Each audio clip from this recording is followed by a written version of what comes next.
Hi hello ನಮಸ್ಕಾರ ಎಲ್ಲರಿಗೂ welcome back to my ಚಾನಲ್ಗೆ ಎಲ್ಲರಿಗೂ ಸ್ವಾಗತ and good morning everyone. Okay, ಇವತ್ತು ವಿಜಯನಗರ ಸಾಮ್ರಾಜ್ಯ ಹಾಗೂ ಬಹುಮನಿ ರಾಜ್ಯದ ಬಗ್ಗೆ ನಾವು ಪಾಠವನ್ನು ನೋಡೋಣ.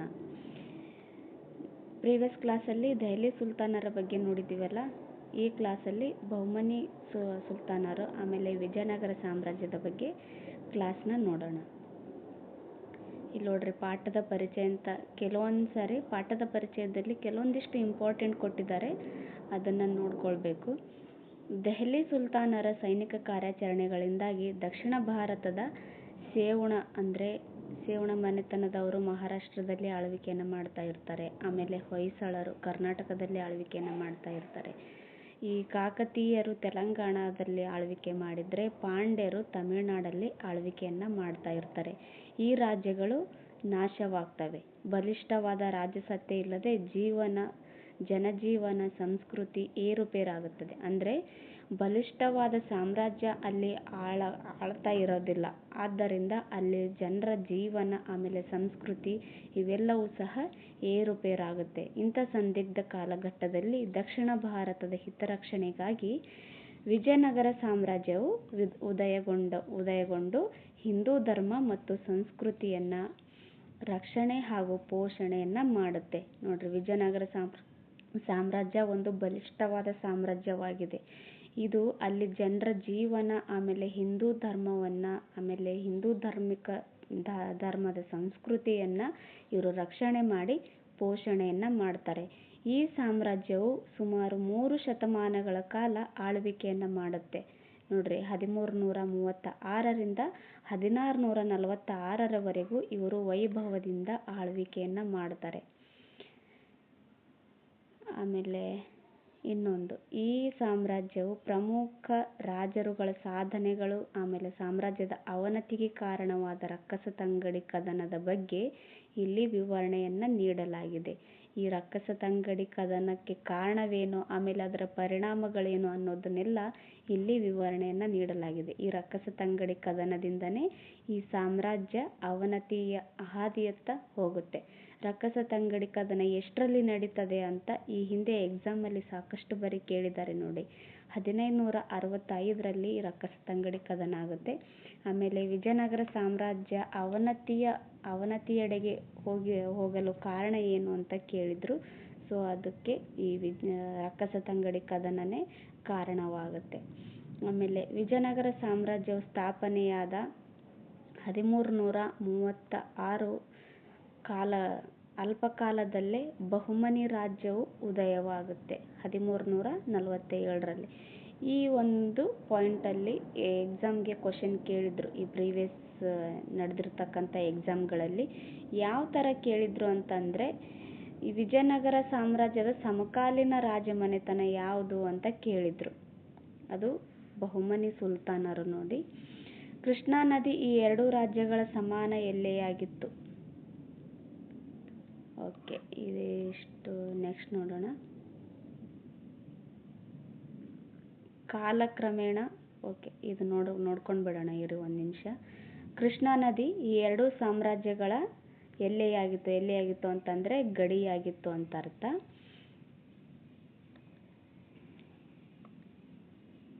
ಓಕೆ,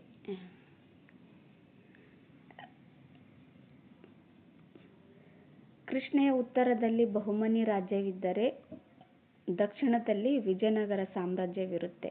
ನೋಡ್ರಿ, ಇದು ಕೇಳಿದ್ರು. ಆ್ಯಕ್ಚುಲಿ ಇದು ನೋಡ್ಕೊಂಡಿದ್ದೆ ಚೆನ್ನಾಗಾಯಿತು. ನೋಡ್ರಿ, ಬಿಟ್ಟೋಗಿದ್ರೆ ಇದೊಂದು ಕ್ವಶನ್ ನಾವು ಸ್ಕಿಪ್ ಮಾಡ್ದಂಗೆ ಆಗ್ತಿತ್ತು. ಕೃಷ್ಣಾ ನದಿ ಏನೈತಲ್ಲ, ಕೃಷ್ಣಾ ನದಿಯ ಉತ್ತರದಲ್ಲಿ ಬಹುಮನಿ ರಾಜ್ಯದವರು ಆಳ್ವಿಕೆಯನ್ನು ಮಾಡ್ತಾ ಇದ್ರೆ ದಕ್ಷಿಣದಲ್ಲಿ ವಿಜಯನಗರ ಸಾಮ್ರಾಜ್ಯದವರು ಆಳ್ವಿಕೆಯನ್ನು ಮಾಡ್ತಾ ಇರ್ತಾರೆ. ಉತ್ತರದಲ್ಲಿ ಕೃಷ್ಣಾ ಮತ್ತು ದಕ್ಷಿಣದಲ್ಲಿ ತುಂಗಭದ್ರಾ ನದಿಗಳ ನಡುವಿನ ಪ್ರದೇಶವೇ ಫಲವತ್ತಾದ ರಾಯಚೂರು ದೋಆಬ್. ಇದು ಕೇಳಿದ್ದಾರೆ ನೋಡಿ ಪ್ರೀವಿಯಸ್ ಇಯರ್ ಎಕ್ಸಾಮಲ್ಲಿ.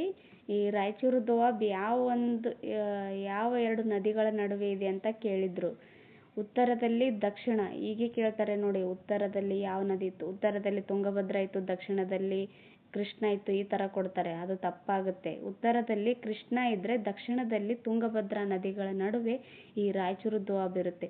ಈ ದೋಆಬ್ಗಾಗಿ ಈ ಎರಡೂ ಸಾಮ್ರಾಜ್ಯಗಳು ನಿರಂತರವಾಗಿ ಯುದ್ಧಗಳನ್ನು ನಡೆಸಿದವು. ರಾಯಚೂರು ದೋಆಬ್ ಪ್ರದೇಶಕ್ಕಾಗಿ ನಿರಂತರವಾಗಿ ಯುದ್ಧ ನಡೆಸಿದ ಎರಡು ಸಾಮ್ರಾಜ್ಯ ಯಾವ ಅಂತಾನು ಎಕ್ಸಾಮಲ್ಲಿ ಕೇಳಿದ್ರು ನೋಡಿ. ಎಷ್ಟು ಸಾರಿ ಎಕ್ಸಾಮಲ್ಲಿ ಕೇಳಿದ್ರಂದರೆ ನೀವು ಪ್ರೀವಿಯಸ್ ಇಯರ್ ಕ್ವಶನ್ಸ್ ತೆಗೆದು ನೋಡ್ರಿ. SDA, PEC, PSI, ಆಮೇಲೆ KS ಈ ಎಲ್ಲ ಎಕ್ಸಾಮ್ಗಳಲ್ಲೂ ಈ ಕ್ವಶನ್ ಕೇಳಿದ್ದಾರೆ. ಸೊ ಇಂಪಾರ್ಟೆಂಟ್ ಆಗುತ್ತೆ. TETನಲ್ಲೂ ಕೇಳ್ತಾರೆ ನೋಡಿ. ಯಾಕಂದರೆ ಹೈಸ್ಕೂಲ್ ಬುಕ್ಕಲ್ಲಿ ಐತಲ್ಲ, ಹೈಸ್ಕೂಲ್ ಬುಕ್ಕಿಂದ ಹೊರಗಡೆ ಹೋಗೋದೇ ಇಲ್ಲ. TET ಎಕ್ಸಾಮ್ಗೆ ಏನು ಕ್ವಶನ್ ಕೇಳ್ತಾರಲ್ಲ, ಹೊರಗಡೆಯಿಂದ ಯಾವ ಕೇಳೋದೇ ಇಲ್ಲ.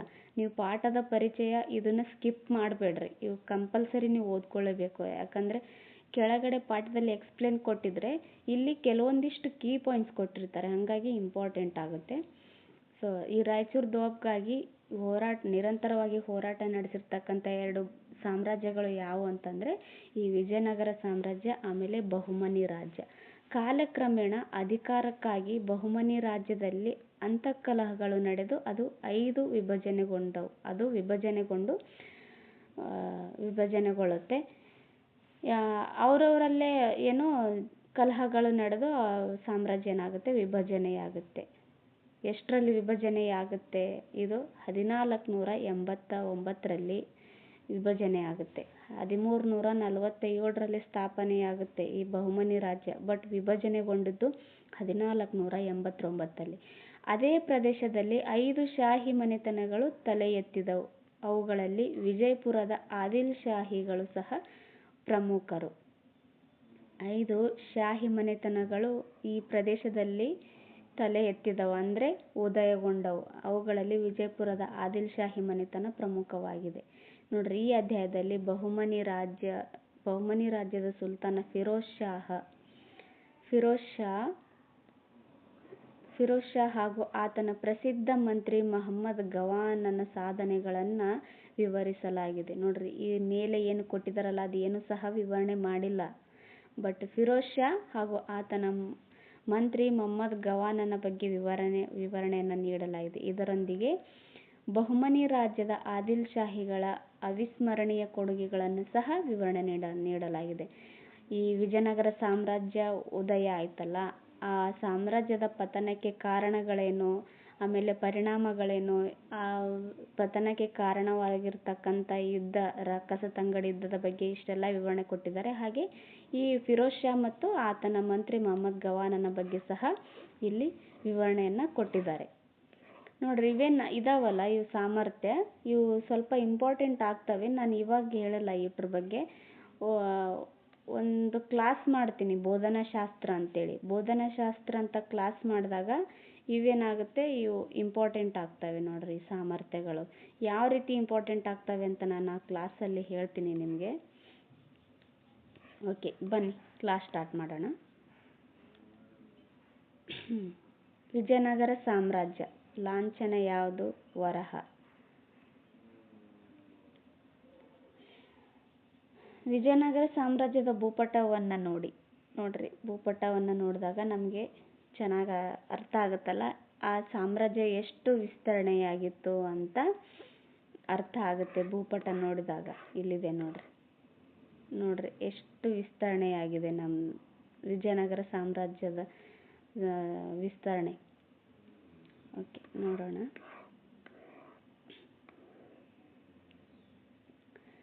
ದೆಹಲಿ ಸುಲ್ತಾನರ ಸೈನಿಕ ಆಕ್ರಮಣದ ಪರಿಣಾಮವಾಗಿ ದಕ್ಷಿಣ ಭಾರತದ ರಾಜ್ಯಗಳು ಅಳೆದವು. ಅಲ್ಲಿ ಯಾವ್ಯಾವ ರಾಜ್ಯಗಳಂತ ಕೊಟ್ಟಿದ್ರು? ಕಾಕತೀಯ ರಾಜ್ಯಗಳು, ಪಾಂಡ್ಯರು, ಆಮೇಲೆ ಚೋಳರು, ಇನ್ನು ಯಾರ್ಯಾರು ಕೊಟ್ಟಿದ್ರಲ್ಲ, ಚೋಳರು, ಪಾಂಡ್ಯರು, ನೆಕ್ಸ್ಟ್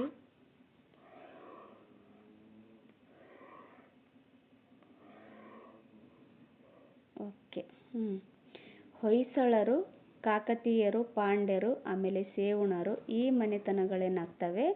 ನಾಶ ಆಗ್ತವೆ ಈ ದೆಹಲಿ ಸುಲ್ತಾನರ ಆಕ್ರಮಣಗಳಿಂದಾಗಿ. ಇಲ್ಲಿನ ಧಾರ್ಮಿಕ, ಆರ್ಥಿಕ ಮತ್ತು ಸಾಮಾಜಿಕ ಜೀವನ ಅವನತಿ ಕಂಡಿತು.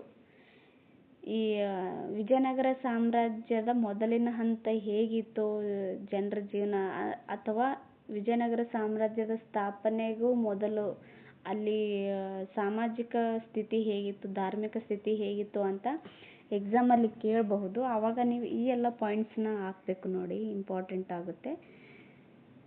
ಅವನತಿ ಕಂಡಿತು. ಇಂತಹ ಸಂಕಷ್ಟ ಕಾಲದಲ್ಲಿ ವಿಜಯನಗರ ಸಾಮ್ರಾಜ್ಯವು ಸ್ಥಾಪನೆಗೊಂಡು ಹಿಂದೂ ಧರ್ಮ ಮತ್ತು ಸಂಸ್ಕೃತಿಯನ್ನು ಪ್ರೋತ್ಸಾಹಿಸಿತು. ಸರ್ವಧರ್ಮ ಸಮಭಾವದಿಂದ 3 ಶತಮಾನಗಳ ಕಾಲ ಆಳ್ವಿಕೆಯನ್ನು ಮಾಡ್ತಾರೆ. ನೋಡ್ರಿ, ವಿಜಯನಗರ ಸಾಮ್ರಾಜ್ಯದಲ್ಲಿ ಯಾವುದೇ ಒಂದು ಧರ್ಮಕ್ಕೆ ಸೀಮಿತವಾಗಿರಲಿಲ್ಲ. ಇವರೇನು ದೆಹಲಿ ಸುಲ್ತಾನರ ಆಳ್ವಿಕೆ ಮಾಡೋ ಟೈಮಲ್ಲಿ ಮುಸ್ಲಿಂ ಧರ್ಮ ಪ್ರಚಾರವನ್ನು ಮಾಡ್ತಾರೆ. ತಮ್ಮ ಸಾಮ್ರಾಜ್ಯದಲ್ಲಿ ಮುಸ್ಲಿಮರಿಗೆ ಹೆಚ್ಚು ಆದ್ಯತೆಯನ್ನು ನೀಡ್ತಾ ಇರ್ತಾರೆ. ಆ ಥರ ಇದರಲ್ಲಿ ಈ ವಿಜಯನಗರ ಸಾಮ್ರಾಜ್ಯದಲ್ಲಿ ಇರೋದಿಲ್ಲ. ಇವರು ಸರ್ವಧರ್ಮ ಸಮಭಾವ ಅಂದರೆ ಎಲ್ಲ ಧರ್ಮದವರಿಗೂ ಸಮಾನತೆಯಿಂದ ಇವರು ನೋಡ್ತಾ ಇದ್ರು, ಆಮೇಲೆ ಪ್ರೋತ್ಸಾಹಿಸ್ತಾ ಇದ್ರು ಕೂಡ. ವಿಜಯನಗರ ಜಿಲ್ಲೆಯ ಹಂಪಿ ವಿಜಯನಗರ ಸಾಮ್ರಾಜ್ಯದ ರಾಜಧಾನಿಯಾಗಿತ್ತು. ನೋಡ್ರಿ, ವಿಜಯನಗರ ಸಾಮ್ರಾಜ್ಯದ ರಾಜಧಾನಿ ಯಾವುದಾಗಿತ್ತು ಅಂತ ಎಕ್ಸಾಮಲ್ಲಿ ಕೇಳಿದ್ರು. ಹಂಪಿ. ಇದು 1336ರಲ್ಲಿ ತುಂಗಭದ್ರಾ ನದಿಯ ದಕ್ಷಿಣದ ದಡದ ಮೇಲೆ ಸ್ಥಾಪನೆಯಾಯಿತು. ಈ 1336ರಲ್ಲಿ ವಿಜಯನಗರ ಸಾಮ್ರಾಜ್ಯದ ರಾಜಧಾನಿ ಹಂಪಿ ಎಷ್ಟರಲ್ಲಿ ಸ್ಥಾಪನೆ ಆಗುತ್ತೆ ಅಂತ ಎಕ್ಸಾಮಲ್ಲಿ ಕೇಳ್ತಾರೆ ನೋಡಿ. ಇದಕ್ಕೆ 1336 ತುಂಗಭದ್ರಾ ನದಿಯ ದಕ್ಷಿಣ ದಡದ ಮೇಲೆ ಇದು ಸ್ಥಾಪನೆಯಾಗುತ್ತೆ. ಇದು ಇಂಪಾರ್ಟೆಂಟ್, ದಕ್ಷಿಣ. ಯಾಕಂದರೆ ಹೇಳಿಕೆ ರೂಪದಲ್ಲಿ ಕೊಟ್ಟು ಇದು ಯಾವುದು ಕರೆಕ್ಟು ಯಾವುದು ತಪ್ಪು ಅಂತ ಕೇಳ್ತಾರೆ ನೋಡಿ, ಆವಾಗ ಇದು ಇಂಪಾರ್ಟೆಂಟ್ ಆಗುತ್ತೆ. ಈ ಹಂಪಿ ತುಂಗಭದ್ರಾ ನದಿಯ ದಕ್ಷಿಣ ದಡದ ಮೇಲೆ 1336ರಲ್ಲಿ ಸ್ಥಾಪನೆ ಆಗುತ್ತೆ ನೋಡಿ. ಹರಿಹರ ಮತ್ತು ಬುಕ್ಕರು. ಈ ಹರಿಹರ ಮತ್ತು ಬುಕ್ಕರು ವಿಜಯನಗರ ಸಾಮ್ರಾಜ್ಯದ ಸ್ಥಾಪಕರು ಆಗಿದ್ದಾರೆ. ಸಂಗಮ ಎಂಬಾತನ ಪುತ್ರರು ತುಂಗಭದ್ರಾ ನದಿಯ ದಕ್ಷಿಣ ದಂಡೆಯ ಮೇಲೆ ಸಾಮ್ರಾಜ್ಯದ ಅಡಿಪಾಯವನ್ನು ಹಾಕ್ತಾರೆ. ಹರಿಹರ ಮತ್ತು ಬುಕ್ಕರು ಇವರೇನು ಸಂಗಮ ಎಂಬಾತನ ಪುತ್ರರು. ಇವರು ಹರಿಹರ ಮತ್ತು ಬುಕ್ಕರು ಇವರು ಈ ವಿಜಯನಗರ ಸಾಮ್ರಾಜ್ಯವನ್ನು ಸ್ಥಾಪನೆ ಮಾಡ್ತಾರೆ. ನೋಡ್ರಿ, ತುಂಗಭದ್ರಾ ನದಿಯ ದಕ್ಷಿಣ ದಂಡೆಯ ಮೇಲೆ ಇವರು ಸಾಮ್ರಾಜ್ಯವನ್ನು ಸ್ಥಾಪನೆಯನ್ನು ಮಾಡ್ತಾರೆ. ಇವು ಇಂಪಾರ್ಟೆಂಟ್ ನೋಡ್ರಿ. ಇವೇನೋ ನಾವು ಸ್ಪೀಡಾಗಿ ಓದ್ಕೊಂಡು ತುಂಗಭದ್ರಾ ನದಿ ದಡದ ಮೇಲೆ ಸ್ಥಾಪನೆ ಆಯಿತು ಈ ವಿಜಯನಗರ ಸಾಮ್ರಾಜ್ಯ, ಈ ಥರ ನಾವು ಅನ್ಕೊಂತೀವಿ. ಬಟ್ ಅದು ದಕ್ಷಿಣಕ್ಕೋ ಉತ್ತರಕ್ಕೋ ಈ ಥರ ಟ್ವಿಸ್ಟ್ ಮಾಡಿ ಕ್ವಶನ್ಸ್ ಕೇಳ್ತಾರೆ. ಯಾಕಂದರೆ ಈ ಬರ್ತಾ ಏನಾಗುತ್ತೆ, ಕಾಂಪಿಟೇಷನ್ ಹೆವಿ ಆಗಿಬಿಟ್ಟೈತಿ. 1000 ಪೋಸ್ಟ್ ಇದ್ದರೆ 1,00,000 ಗಟ್ಟಲೆ 1,000 ಟೀಚರ್ ಪೋಸ್ಟ್ ಇದ್ದರೆ ಅದಕ್ಕೆ 1,00,000 ಗಟ್ಟಲೆ ಸುಮಾರು 2,00,000 ಗಟ್ಟಲೆ ಪೋಸ್ಟನ್ನು ಹಾಕ್ತಾರೆ, ಅಪ್ಲಿಕೇಶನ್ ಹಾಕ್ತಾರಲ್ಲ. ಆವಾಗ ಮತ್ತೆ ಕ್ವಶನ್ಸ್ ಈಸಿ ಅಂತ ಇರೋಕ್ಕೆ ಸಾಧ್ಯನೇ ಇಲ್ಲ. ಈಸಿ ಇದ್ದರೆ ಏನಾಗುತ್ತೆ, ಸರ್ಕಾರಕ್ಕೆ ಕಷ್ಟ ಆಗುತ್ತೆ ಆಯ್ಕೆ ಮಾಡೋದಕ್ಕೆ. ಹಾಗಾಗಿ ಅವರು ಟ್ವಿಸ್ಟ್ ಕೇಳ್ತಾ ಬರ್ತಾ ಇದ್ದಾರೆ. ಮುಂದೆ ಏನು ಎಕ್ಸಾಮ್ ನಡೀತಾವಲ್ಲ ಎಲ್ಲದರಲ್ಲೂ ಟ್ವಿಸ್ಟ್ ಕೇಳ್ತಾ ಬರ್ತಾರೆ. ಅದಕ್ಕೆ ಬೆಸ್ಟ್ ಎಕ್ಸಾಂಪಲ್ ಅಂದರೆ ಲಾಸ್ಟ್ ಇಯರ್ ಏನು TET ಎಕ್ಸಾಮ್ ನಡೀತಲ್ಲ ಅದೇ ಬೆಸ್ಟ್ ಎಕ್ಸಾಂಪಲ್.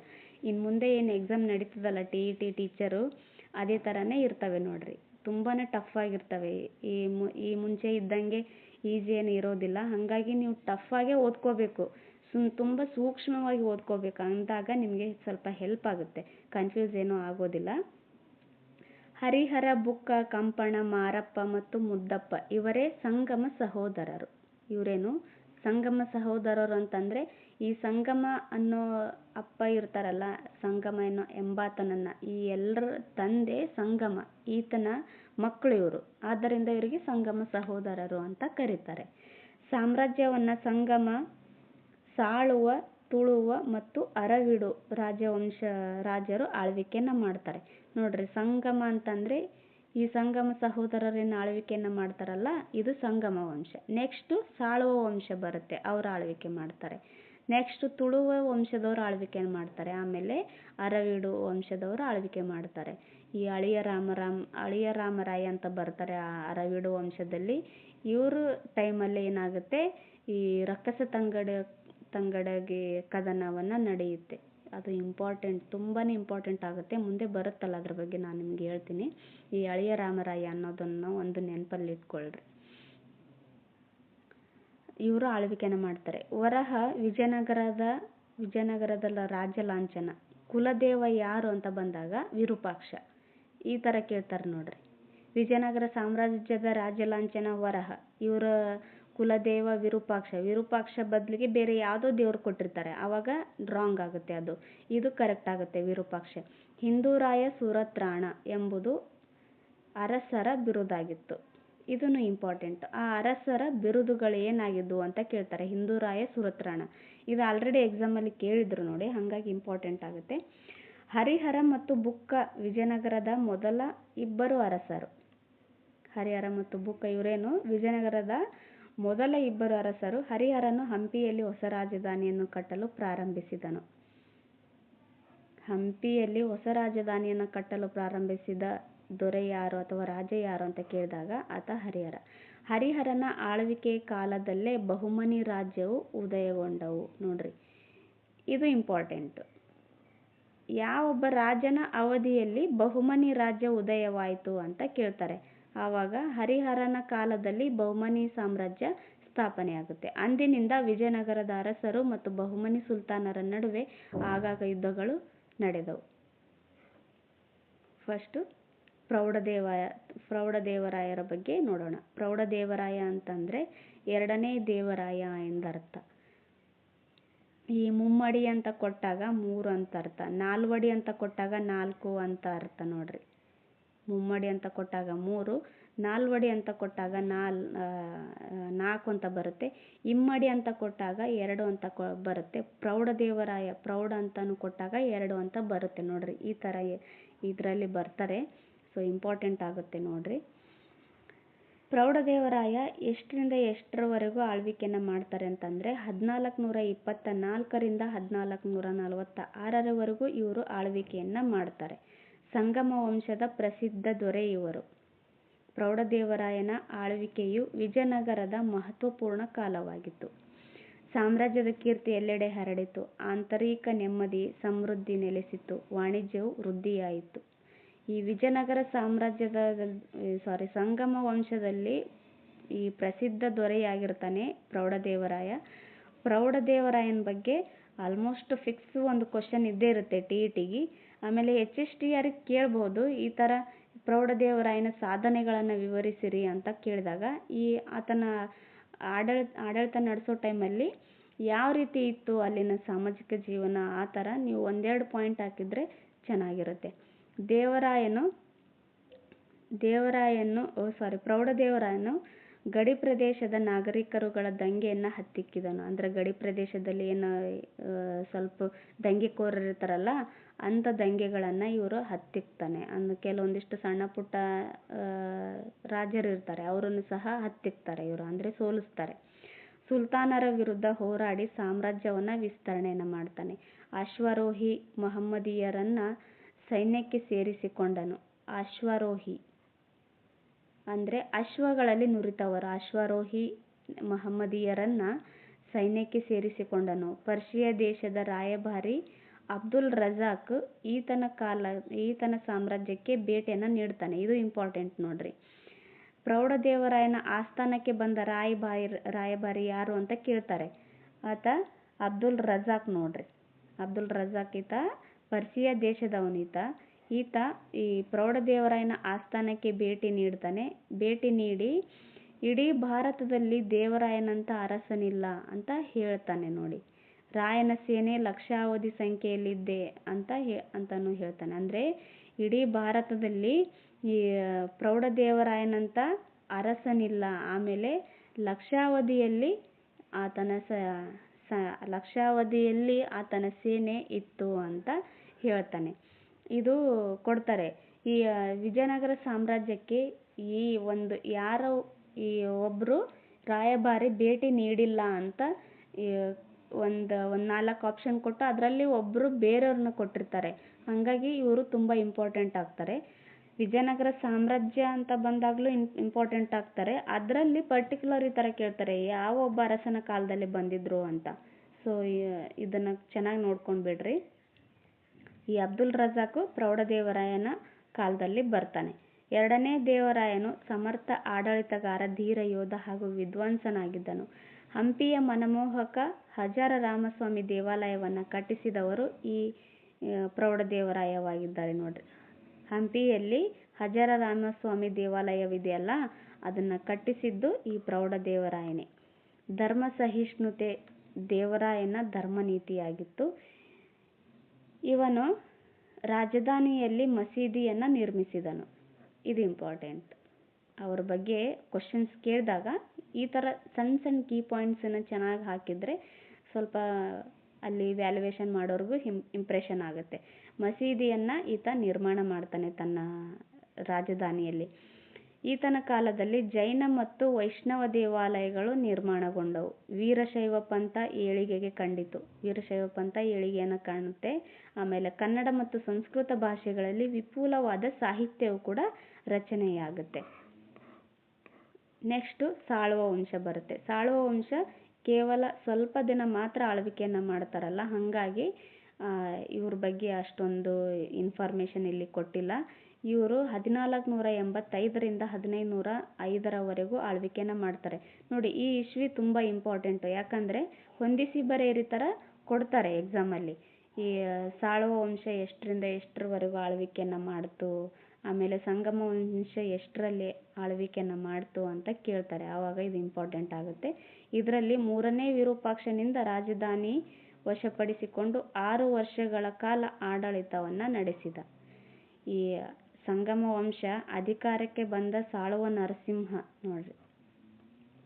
ಸಾಳುವ ನರಸಿಂಹನು ಸಂಗಮ ವಂಶ 1485ರಲ್ಲಿ ಅಧಿಕಾರಕ್ಕೆ ಬರುತ್ತಲ್ಲ, ಆವಾಗ ಸಾಳುವ ನರಸಿಂಹನು ದುರ್ಬಲನಾಗಿದ್ದ ಸಂಗಮ ವಂಶದ 3ನೇ ವಿರೂಪಾಕ್ಷನಿಂದ ರಾಜಧಾನಿ ವಶಪಡಿಸಿಕೊಂಡು 6 ವರ್ಷಗಳ ಕಾಲ ಆಳ್ವಿಕೆಯನ್ನು ಮಾಡ್ತಾನೆ. ಅಂದರೆ ಸಂಗಮ ವಂಶ ಯಾವೊಬ್ಬ ರಾಜನಿಂದ ಅಂತ್ಯಗೊಳ್ಳುತ್ತೆ ಅಂತಂದರೆ ಸಾಳುವ ನರಸಿಂಹನಿಂದ. ಆವಾಗ 3ನೇ ವಿರೂಪಾಕ್ಷ ಸಂಗಮ ವಂಶದಲ್ಲಿ ಆಳ್ವಿಕೆಯನ್ನು ಮಾಡ್ತಾ ಇರ್ತಾನೆ. ಅವನಿಗೆ ಸೋಲಿಸಿ ಇವನೇನು ಮಾಡ್ತಾನೆ, ಸಾಳುವ ನರಸಿಂಹ ಈ ಸಾಳುವ ವಂಶವನ್ನು ಆಳ್ವಿಕೆಯನ್ನು ಮಾಡ್ತಾ ಇರ್ತಾನೆ. 6 ವರ್ಷಗಳ ಕಾಲ ಇವರು ಆಳ್ವಿಕೆಯನ್ನು ಮಾಡ್ತಾರೆ. ನೆಕ್ಸ್ಟು ತುಳುವ ವಂಶ ಬರುತ್ತೆ. ತುಳುವ ವಂಶ 1505ರಿಂದ 1567ರವರೆಗೂ ಆಳ್ವಿಕೆಯನ್ನು ಮಾಡ್ತಾರೆ. ಸಾಳುವ ನರಸಿಂಹನ ಮಕ್ಕಳು ಅಪ್ರಾಪ್ತನಾಗಿದ್ದ ಕಾರಣ ಸೇನಾನಿಯಾಗಿದ್ದ ತುಳುವ ನರಸನಾಯಕ ವಶವಾಯಿತು. ಅಂದರೆ ಈ ಸಾಳುವ ನರಸಿಂಹ ಏನು ಇರ್ತಾನಲ್ಲ, ಈತ ಸಂಗಮ ವಂಶದ 3ನೇ ವಿರೂಪಾಕ್ಷನಿಂದ ರಾಜಧಾನಿಯನ್ನು ವಶಪಡಿಸ್ಕೊಂಡು ಆಳ್ವಿಕೆಯನ್ನು ಮಾಡ್ತಾ ಇರ್ತಾನಲ್ಲ, ಈತನ ಮಕ್ಕಳು ಅಪ್ರಾಪ್ತರಾಗಿರ್ತಾರೆ. ಅಂದರೆ ಚಿಕ್ಕ ವಯಸ್ಸಿದವರಾಗಿರ್ತಾರೆ. ಅವರು ಆಳ್ವಿಕೆ ಮಾಡೋದಕ್ಕೆ ಸಾಧ್ಯ ಆಗ್ತಾ ಇರಲಿಲ್ಲ. ಆವಾಗ ಏನಾಗ್ತಾನೆ, ಆತನ ಸೇನಾನಿ ಆಗಿರ್ತಾನೆ ಒಬ್ಬ ನರಸನಾಯಕ ಅಂತ. ಸೇನಾನಿ ಅಂತಂದರೆ ಒಬ್ಬ ಸೈನಿಕ ಇರ್ತಾನೆ. ಆತ ಈ ತುಳು ವಂಶವನ್ನು ವಶಪಡಿಸ್ಕೊಂಡು 1509ರಲ್ಲಿ ಈತ ಮರಣ ಹೊಂದಿದ ನಂತರ ಆತನ ಸಹೋದರ ಕೃಷ್ಣದೇವರಾಯ ಅಧಿಕಾರಕ್ಕೆ ಬರ್ತಾನೆ. ಈತ 1509ರಲ್ಲಿ ಮರಣ ಹೊಂದ್ತಾನಲ್ಲ, ಆವಾಗ ಆತನ ಸಹೋದರ ಯಾರು, ಈ ನರಸನಾಯಕ ಮರಣ ಹೊಂದ್ತಾನೆ 1509ರಲ್ಲಿ. ಆವಾಗ ಈತನ ಸಹೋದರ ಕೃಷ್ಣದೇವರಾಯ ಅಧಿಕಾರಕ್ಕೆ ಬರ್ತಾನೆ. ನೋಡ್ರಿ, ಕೃಷ್ಣದೇವರಾಯ ಇಲ್ಲಿದ್ದಾನೆ. ಇವರು ತುಳು ವಂಶದವರು. ಕೃಷ್ಣದೇವರಾಯ ತುಳುವ ವಂಶದ ಕೃಷ್ಣದೇವರಾಯ ಘನವಂತ ಚಕ್ರವರ್ತಿ ಹಾಗೂ ಮಹಾಶೂರ. ಈತನ ಕಾಲದಲ್ಲಿ ಸಾಮ್ರಾಜ್ಯ ಎಲ್ಲೆಗಳು ಉತ್ತರದಲ್ಲಿ ಕೃಷ್ಣಾ ನದಿಯವರೆಗೂ, ಉಳಿದೆಡೆ ಸಮುದ್ರ ತೀರದವರೆಗೂ ವ್ಯಾಪಿಸಿದವು. ಉತ್ತರದಲ್ಲಿ ಕೃಷ್ಣಾ ನದಿವರೆಗೂ ಅಂದರೆ ಮಹಾರಾಷ್ಟ್ರದಲ್ಲಿ ಕೃಷ್ಣಾ ನದಿ ಉಗಮವಾಗುತ್ತಲ್ಲ, ಅಲ್ಲಿ ಕೃಷ್ಣಾ ನದಿವರೆಗೂ. ಆಮೇಲೆ ಈ ಉಳಿದೆಡೆ ಸಾಮ್ರಾಜ್ಯಗಳು ಅಂತಂದರೆ ಕೆಳಗಡೆ ಏನು ಸಮುದ್ರಗಳು ಈ ಕರಾವಳಿ ಬರುತ್ತಲ್ಲ, ಅಲ್ಲಿ ಎಲ್ಲನೂ ಸಹ ಈತನ ಸಾಮ್ರಾಜ್ಯ ಹರಡಿತ್ತು ಅಂತ ಅರ್ಥ. ನೋಡಿ, ಕೃಷ್ಣದೇವರಾಯ ತುಂಬಾ ಇಂಪಾರ್ಟೆಂಟ್. ಈತನ ಬಗ್ಗೆ ತುಂಬ ಕ್ವಶನ್ಸ್ ಕೇಳ್ತಾರೆ. ಸೊ ನೋಡ್ಕೊಳ್ರಿ ಚೆನ್ನಾಗಿ.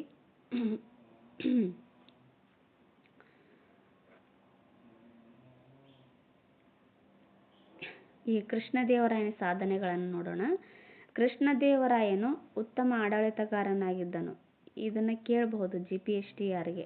ಕೃಷ್ಣದೇವರಾಯನ ಸಾಧನೆಗಳನ್ನು ವಿವರಿಸಿರಿ ಅಂತ ಕೇಳಿದಾಗ ನಾನು ಹೇಳೋ ಪಾಯಿಂಟ್ಸನ್ನು ಬರಿಬೇಕು ನೋಡ್ರಿ. ಕೃಷ್ಣದೇವರಾಯನು ಉತ್ತಮ ಆಡಳಿತಗಾರನಾಗಿದ್ದನು. ಸರ್ಕಾರದ ಆದಾಯದ ಕಾಲು ಭಾಗವನ್ನು ದಾನ ಧರ್ಮ ಮತ್ತು ಜನಕಲ್ಯಾಣ ಕಾರ್ಯಕ್ಕಾಗಿ ಬಳಸುತ್ತಿದ್ದನು. ಇವನ ಕಾಲದಲ್ಲಿ ಕೃಷಿ ಮತ್ತು ವ್ಯಾಪಾರ ಅಭಿವೃದ್ಧಿ ಹೊಂದಿದವು ಮತ್ತು ವಸ್ತುಗಳು ಅಗ್ಗವಾಗಿದ್ದವು. ಸೊ ಇದಿಷ್ಟು ಬರಿಬೇಕು ನೋಡ್ರಿ. ನೆಕ್ಸ್ಟು ಕೃಷ್ಣದೇವರಾಯನು ಸಂಸ್ಕೃತ ಮತ್ತು ತೆಲುಗು ಭಾಷೆಗಳಲ್ಲಿ ವಿದ್ವಾಂಸನಾಗಿದ್ದನು. ಈತ ತೆಲುಗುವಿನಲ್ಲಿ ಅಮುಕ್ತ ಮೌಲ್ಯದ ಮತ್ತು ಸಂಸ್ಕೃತದಲ್ಲಿ, ನೋಡ್ರಿ ಇದು ಇಂಪಾರ್ಟೆಂಟ್, ತೆಲುಗುವಿನಲ್ಲಿ ಅಮುಕ್ತ ಮೌಲ್ಯದ ಅಂತ ಬರೆದ್ರೆ ಸಂಸ್ಕೃತದಲ್ಲಿ ಜಾಂಬವತಿ ಕಲ್ಯಾಣ ಅಂತ ಬರೀತಾರೆ. ಇದು ಈ ಥರ ಯಾವ ಥರ ಎಕ್ಸಾಮಲ್ಲಿ ಕೇಳಿದ್ರು ಅಂತಂದರೆ, ಅಮುಕ್ತ ಮೌಲ್ಯದ ಇದು ಯಾವ ಭಾಷೆಯಲ್ಲಿದೆ ಅಂತ ಕೇಳಿದರು. ಆಮೇಲೆ ಇವು ಸಂಸ್ಕೃತದಲ್ಲಿ ಅಮುಕ್ತ ಮೌಲ್ಯದವಿದೆ, ಆಮೇಲೆ ಜಾಂಬವತಿ ಕಲ್ಯಾಣ ಇದು ತೆಲುಗುವಿನಲ್ಲಿದೆ, ಈ ಥರ ಕೊಟ್ಟಿದ್ರು ನೋಡಿ. ಸೊ ಇಂಪಾರ್ಟೆಂಟ್ ಆಗುತ್ತೆ. ಈ ಜಾಂಬವತಿ ಕಲ್ಯಾಣ ಏನೈತಲ್ಲ, ಇದು ನಾಟಕ ಆಗಿದೆ ಒಂದು, ಇದು ಸಂಸ್ಕೃತದಲ್ಲಿ ರಚನೆಯಾಗಿದೆ. ಇವೆರಡನ್ನ ಬರೆದವರು ಕೃಷ್ಣದೇವರಾಯನೇ ನೋಡಿ. ಕನ್ನಡ ರಾಜ್ಯ ರಮಾರಮಣ ಎಂಬ ಬಿರುದು ಈತನಿಗೆ ಇರುತ್ತೆ, ಇದು ಇಂಪಾರ್ಟೆಂಟ್. ಕೃಷ್ಣದೇವರಾಯನಿಗೆ ಯಾವ ಬಿರುದು ಇತ್ತು ಅಂದಾಗ ಆತನಿಗೆ ಕನ್ನಡ ರಾಜ್ಯ ರಮಾರಮಣ ಎಂಬ ಬಿರುದು ಇತ್ತು ನೋಡ್ರಿ. ಓಕೆ, ನೆಕ್ಸ್ಟ್ ಬರೋದು ರಾಮರಾಯ. ರಾಮರಾಯ ಬಹುಕಾಲ ವೈಭವದಿಂದ ಮೆರೆದ ವಿಜಯನಗರ ಸಾಮ್ರಾಜ್ಯವು ಕೃಷ್ಣದೇವರಾಯನ ಆಳ್ವಿಕೆಯ ನಂತರ ದುರ್ಬಲಗೊಂಡಿತು. ವೈಭವದಿಂದ ಆಳ್ವಿಕೆಯನ್ನು ಮಾಡಿರ್ತಾರೆ, ಈ ವಿಜಯನಗರ ಸಾಮ್ರಾಜ್ಯ ವೈಭವದಿಂದನೇ ಆಳ್ವಿಕೆ ಮಾಡಿದ್ದು. ಬಟ್ ಈ ಕೃಷ್ಣದೇವರಾಯ ತೀರೋದ್ಮೇಲೆ ಆ ಸಾಮ್ರಾಜ್ಯ ಏನಾಗುತ್ತೆ, ದುರ್ಬಲವಾಗುತ್ತೆ. ಸಾಮ್ರಾಜ್ಯವನ್ನು ಮತ್ತೊಮ್ಮೆ ವೈಭವಕ್ಕೆ ಏರಿಸಿದ ಕೀರ್ತಿ ಕೃಷ್ಣದೇವರಾಯನ ಅಳಿಯನಾದ ರಾಮರಾಯನಿಗೆ ಸಲ್ಲುತ್ತೆ. ಈ ಕೃಷ್ಣದೇವರಾಯ ತೀರೋದ್ಮೇಲೆ ವೈಭವವನ್ನು ಕಳ್ಕೊಂಡಿರ್ತದಲ್ಲ, ಅದನ್ನು ಮತ್ತೆ ವೈಭವಕ್ಕೆ ತಂದಿದ್ದ ಕೀರ್ತಿ ಯಾರಿಗೆ ಸಲ್ಲುತ್ತೆ ಅಂತಂದರೆ ಈ ಅಳಿಯ ರಾಮರಾಯನಿಗೆ ಸಲ್ಲುತ್ತೆ. ಈತನು ಸಮರ್ಥ ಸೇನಾನಿ ಹಾಗೂ ಉತ್ತಮ ಆಡಳಿತಗಾರನು ಆಗಿದ್ದ ನೋಡ್ರಿ. ಈ ಅಳಿಯ ರಾಮರಾಯ ಸಮರ್ಥ ಸೇನಾನಿ ಆಗಿರ್ತಾನೆ, ಆಮೇಲೆ ಉತ್ತಮ ಆಡಳಿತಗಾರನಾಗಿರ್ತಾನೆ. ರಕ್ಕಸ ತಂಗಡಿ ಯುದ್ಧ ಬರುತ್ತೆ, ಇದರಿಂದನೇ ಏನಾಗುತ್ತೆ, ಈ ವಿಜಯನಗರ ಸಾಮ್ರಾಜ್ಯ ಅವನತಿಯ ಹಾದಿಯತ್ತ ಹೋಗುತ್ತೆ. ಈ ರಕ್ಕಸ ತಂಗಡಿ ಕದನಕ್ಕೆ ಕಾರಣ ಏನು ಅಂತ ಕೇಳ್ತಾರೆ ಎಕ್ಸಾಮಲ್ಲಿ. ಕಾರಣ ಏನು ಅಂತ ಕೇಳಿದಾಗ ಈ ಥರ ನೋಡ್ರಿ. ಈ ಮಧ್ಯೆ ಬಹುಮನಿ ರಾಜ್ಯವು ದುರ್ಬಲಗೊಳ್ಳುತ್ತಾ 5 ರಾಜ್ಯಗಳಾಗಿ ವಿಭಜನೆಗೊಂಡವು. ದುರ್ಬಲವಾಗಿ 5 ರಾಜ್ಯಗಳಾಗಿ ವಿಭಜನೆಗೊಳ್ಳುತ್ತೆ. ಈ ರಾಜ್ಯಗಳ ಸುಲ್ತಾನರು ತಮ್ಮ ಒಳಜಗಳಗಳಲ್ಲಿ ಪಾಲ್ಗೊಳ್ಳಲು ರಾಮರಾಯನನ್ನು ಆಮಂತ್ರಿಸಿದರು. ಇದರ ಲಾಭವನ್ನು ಪಡೆದು ರಾಮರಾಯ ಏನು ಮಾಡ್ತಾನೆ, ಸಾಮ್ರಾಜ್ಯವನ್ನು ಕೃಷ್ಣಾ ನದಿಯ ಉತ್ತರದವರೆಗೆ ವಿಸ್ತರಿಸ್ತಾನೆ. ಅವರೇನು 5 ರಾಜ್ಯಗಳ ವಿಭಜನೆಗೊಳ್ತಾವಲ್ಲ, ಆ ಲಾಭವನ್ನು ಈ ರಾಮರಾಯ ಪಡೆದುಕೊಂಡು ಈ ಸಾಮ್ರಾಜ್ಯವನ್ನು ಉತ್ತರದವರೆಗೂ ವಿಸ್ತರಿಸ್ತಾನೆ. ಓಕೆ, ಸಾರಿ, ಸ್ವಲ್ಪ ಡಿಸ್ಟರ್ಬೆನ್ಸ್ ಆಯಿತು. ಇದು ಕದನಕ್ಕೆ ಪ್ರಚೋದನೆಯನ್ನು ನೀಡಿತು. ಈ ಅಳಿಯ ರಾಮರಾಯನಿಗೆ ಏನೋ ಅಲ್ಲಿ ಕರೆದಿರ್ತಾರಲ್ಲ, ಬಹುಮನಿ ಸುಲ್ತಾನರು ತಮ್ಮಲ್ಲೇ ಕಲಹ ಆದಾಗ ಅದನ್ನು ನಿವಾರಣೆ ಮಾಡೋದಕ್ಕೋಸ್ಕರ ಈತನಿಗೆ ಕರೆದಿರ್ತಾರೆ. ಬಟ್ ಈತ ಏನು ಮಾಡ್ತಾನೆ, ಅದನ್ನು ಲಾಭ ಪಡೆದು ಆ ಸಾಮ್ರಾಜ್ಯಗಳನ್ನು ತನ್ನ ವಶದಲ್ಲಿ ತಗೊತಾನೆ, ಅಂದರೆ ಯುದ್ಧ ಮಾಡಿ. ಆದ್ದರಿಂದ ಇವರಿಗೇನಾಗುತ್ತೆ, ಅದು ಗೊತ್ತಾಗಿ ಈ ರಕ್ಕಸ ತಂಗಡಿ ಕದನ ಮಾಡೋದಕ್ಕೆ ಅದೇನಾಗುತ್ತೆ, ಪ್ರಚೋದನೆ ಆಗುತ್ತೆ. ಜೊತೆಗೆ ಶಾಹಿ ಸುಲ್ತಾನರು ವಿಜಯನಗರದ ಸಮೃದ್ಧಿ ಬಗ್ಗೆ ಮತ್ಸರಪಟ್ಟರು. ಅಂದರೆ ವಿಜಯನಗರ ಸಾಮ್ರಾಜ್ಯ ತುಂಬ ವೈಭವದಿಂದ ಆಳ್ವಿಕೆ ಮಾಡ್ತಾ ಇರ್ತಾರಲ್ಲ, ಆ ವಿಜಯನಗರ ಸಾಮ್ರಾಜ್ಯದಲ್ಲಿ ಸಂತೆನಲ್ಲಿ ಇದೇನು ಚಿನ್ನ, ವಜ್ರ, ಬೆಳ್ಳಿ ಈ ಥರ ಇವೆಲ್ಲ ಇರ್ತಾವಲ್ಲ, ಸೇರುಗಟ್ಟಲೆ ಅಳಿತಾ ಇದ್ರಂತೆ. ಅಂದರೆ ಅಷ್ಟೊಂದು ವೈಭವದಿಂದ ಅಲ್ಲಿ ಆಳ್ವಿಕೆಯನ್ನು ಮಾಡ್ತಾ ಇರ್ತಾರೆ ಈ ವಿಜಯನಗರ ಸಾಮ್ರಾಜ್ಯದವರು. ಅದನ್ನು ನೋಡಿ ಇವ್ರಿಗೇನು ಶಾಹಿ ಸುಲ್ತಾನರು ಇರ್ತಾರಲ್ಲ, ಬಿಜಾಪುರದಲ್ಲಿ ಇವರು ಆಳ್ವಿಕೆಯನ್ನು ಮಾಡ್ತಾ ಇರ್ತಾರೆ. ಇವ್ರ ಬಗ್ಗೆ ಮುಂದೆ ಬರುತ್ತೆ, ಹೇಳ್ತೀನಿ. ಇವರು ಆ ವೈಭವವನ್ನು ಕಂಡು ಇವರು ಮತ್ಸರ ಪಡ್ತಾರೆ, ಅಂದರೆ ಹೊಟ್ಟೆ ಕಿಚ್ಚು ಪಡ್ತಾರೆ. ತಮ್ಮ ರಾಜಕೀಯ ಭಿನ್ನಾಭಿಪ್ರಾಯಗಳನ್ನು ಮರೆತು ಅವರು ಒಂದಾದರು. ಈ ಶಾಹಿ ಸುಲ್ತಾನರು ಆಮೇಲೆ ಬಹುಮನಿ ಸುಲ್ತಾನರು ಇಬ್ಬರೂ ಒಂದಾಗಿ ಈ ವಿಜಯನಗರ ಸಾಮ್ರಾಜ್ಯದ ಮೇಲೆ ಯುದ್ಧವನ್ನು ಮಾಡ್ತಾರೆ. ಸುಲ್ತಾನರ ಒಕ್ಕೂಟ ವಿಜಯನಗರದ ವಿರುದ್ಧ ಯುದ್ಧ ಸಾರಿತು. ಈ ಯುದ್ಧವನ್ನು ರಕ್ಕಸ ತಂಗಡಿ ಕದನ ಅಂತ ಕರೀತಾರೆ. ದಕ್ಷಿಣ ಭಾರತದ ಇತಿಹಾಸದಲ್ಲಿ ಅತಿ ಭೀಕರವಾದ ಕದನ ಇದಾಗಿತ್ತು. ನೋಡ್ರಿ, ಅಷ್ಟು ಕೆಟ್ಟದಾಗಿ ಇವರು ಯುದ್ಧವನ್ನು ಮಾಡಿರಬಹುದು. ಈ ದಕ್ಷಿಣ ಭಾರತದ ಇತಿಹಾಸದಲ್ಲಿ ಅತಿ ಭೀಕರವಾದ ಕದನ ಈ ರಕ್ಕಸ ತಂಗಡಿ ಕದನ ಆಗಿದೆ ನೋಡ್ರಿ. ಈ ಪಾಯಿಂಟನ್ನು ಮೆನ್ಷನ್ ಮಾಡಬೇಕು ನೋಡ್ರಿ, ತುಂಬ ಚೆನ್ನಾಗಿರುತ್ತೆ ಆನ್ಸರು. ಈ ಕದನದ ರಣರಂಗವು ಕೃಷ್ಣಾ ತೀರದ ರಕ್ಕಸಗಿ ಮತ್ತು ತಂಗಡಗಿ ಎಂಬ ಗ್ರಾಮಗಳ ನಡುವೆ ಇತ್ತು. ಇದು ಸಹ ಕೇಳಿದ್ದಾರೆ ನೋಡಿ. ಕೃಷ್ಣಾ ನದಿ ತೀರದಲ್ಲಿ ಬರ್ತವೆ ಇವೆರಡು, ರಕ್ಕಸಗಿ ಮತ್ತು ತಂಗಡಗಿ ಎಂಬ ಗ್ರಾಮಗಳ ನಡುವೆ ಇತ್ತು. ಅಲ್ಲಿ ಯುದ್ಧ ನಡೆದಿರೋದ್ರಿಂದ ಅದಕ್ಕೆ ರಕ್ಕಸ ತಂಗಡಗಿ ಯುದ್ಧ ಅಂತ ಕರೀತಾರೆ.